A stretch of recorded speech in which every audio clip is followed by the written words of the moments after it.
అరుణాచలేశ్వర స్వామి దేవాలయం తిరువన్నామలై అని తమిళంలో అంటారండి. ఇది తమిళనాడు రాష్ట్రంలో ఉంది. అరుణాచలం పంచభూతలింగ క్షేత్రాలలో ఒకటి. దక్షిణ భారతదేశంలో వెలిసిన పంచలింగ క్షేత్రములలో అగ్నిభూతమునకు ప్రతీక. అరుణాచలం అనగా అరుణ ఎర్రని, అచలం అంటే కొండ, ఎర్రని కొండ అని తాత్పర్యం. అరుణ అంటే పాపములను పరిహరించున్నది అని అర్థం. తమిళంలో తిరువన్నామలై అంటారు. తిరు అనగా శ్రీ, అన్నామలై అనగా పెద్ద కొండ అని విశ్లేషణ. ఇది చాలా గొప్ప పుణ్యక్షేత్రం. స్మరణ మాత్రం చేతనే ముక్తి నొసగే క్షేత్రం. కాశీ, చిదంబరం, తిరువారుల కంటే మిన్నయని భక్తులు విశ్వసిస్తున్నారు. అరుణాచలం వేద పురాణాలలో కొనియాడిన క్షేత్రం. అరుణాచలేశ్వర దేవాలయం శివాజ్ఞ చేత విశ్వకర్మచే నిర్మింపబడినదని, దాని చుట్టూ అరుణమనే పురం నిర్మింపబడినదని పురాణాలు తెలుపుతున్నాయి. అక్కడ జరగవలసిన పూజా విధానమంతా గౌతమ మహర్షి శివాజ్ఞ చేత ఏర్పాటు చేశారని స్కంద పురాణాంతర్గతమైన అరుణాచల మహత్యం తెలుపుతుంది. ఈ కొండ శివుడు అని పురాణాలు తెలుపుతుండడం చేత ఈ కొండకు తూర్పున గల అరుణాచలేశ్వరాలయం కంటే ఈ కొండకే ఎక్కువ ప్రాధాన్యనీయబడుతుంది. ఇది జ్యోతిర్లింగమని చెప్పుకొనబడుతుంది. ఇది తేజోలింగం గనుక అగ్నిక్షేత్రమంటారు. ఇక్కడ ప్రధాన దైవం స్వామి. పంచభూత లింగాలలో అగ్నిలింగం అన్నామలయార్ శివుడు అని అంటారు. ప్రధాన దేవత అపిత కుచాలంబిక అమ్మవారు. అన్నామలై అమ్మన్ అంటే ఉమాదేవి అయిన పార్వతీదేవి. పుష్కరిణి, అగ్నితీర్థం, బ్రహ్మతీర్థం.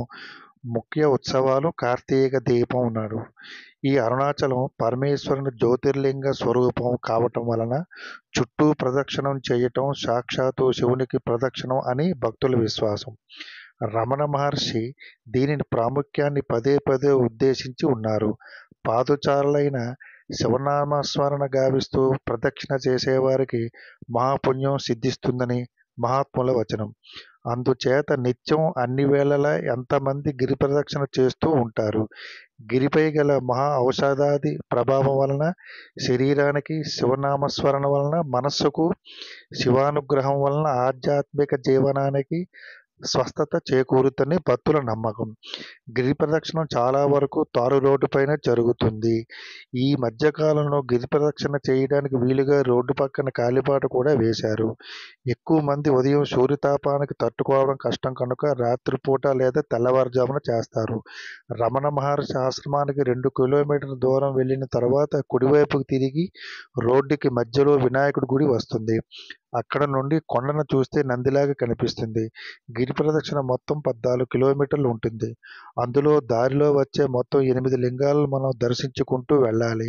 అరుణాచలం గిరి ప్రదక్షిణ మహోన్నత ఫలితాలను ఇస్తుంది. ఇది అరుణాచలం తాలూకు గొప్ప విశిష్టత. ఇది కూడా ఇక్కడ 4 గోపురాలు ఉంటాయండి. ప్రధాన గోపురం రాజగోపురం, అలాగే మిగతా 4 గోపురాలు కూడా అలాగే ఉంటాయి. ఇది నేను దర్శనం అయిపోయి వెనక భాగం నుంచి వచ్చినటువంటి ఇది గోపురం అండి. ఇది కూడా ఒక గోపురమే. ఈ గోపురాన్ని అలా చూస్తుంటే ఆ శిల్పకళా సౌందర్యం చూస్తుంటే చాలా మనకి ముచ్చట వేస్తుంది. ఆనాటి శిల్పులు ఈ దేవాలయం విశిష్టత గురించి, మనకి ఈ పురాణ ఇతిహాసాల గురించి ఇవన్నీ కూడా మనకి తెలియజేయడం జరిగింది. అరుణాచల మహత్యం అంటే ఎలా ఉంటుందో ఏమిటి అనేది ప్రతి భక్తుడు కూడా మనం తెలుసుకోవాల్సిన అవసరం ఎంతైనా ఉంది. అరుణాచలం వెళ్తే మన కోరికలు పూర్తిగా వదిలేసినట్టుగా వెళ్ళాలండి.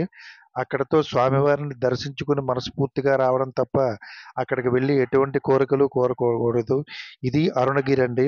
దీన్నే శివుడు ఉండేటువంటి ఈ కొండకి ఎక్కువగా కార్తీక మాసం, కార్తీక పౌర్ణమి నాడే ఇక్కడ పెద్ద జ్వాల దీపం వెలిగిస్తారు. ఆ రోజు తమిళనాడు రాష్ట్రంలో ప్రతి భక్తులు కూడా ఈ దీపజ్వాలను చూసి శివుణ్ణి స్మరించుకుంటూ తన భక్తిని చాటుకుంటారండి. అదండి అరుణాచలం గొప్పతనం. మేము గిరి ప్రదక్షిణ ఆటోలో చేస్తున్నప్పుడు టోపీ అమ్మన్న గారు మాకు కనిపించడం జరిగింది. ఆ అమ్మ దైవదర్శనం కూడా మేము చేసుకున్నామండి. ఆ అమ్మని కూడా అవధూత అంటారు, టోపీ అమ్మనని కూడా అంటారండి. చాలా మంచిది.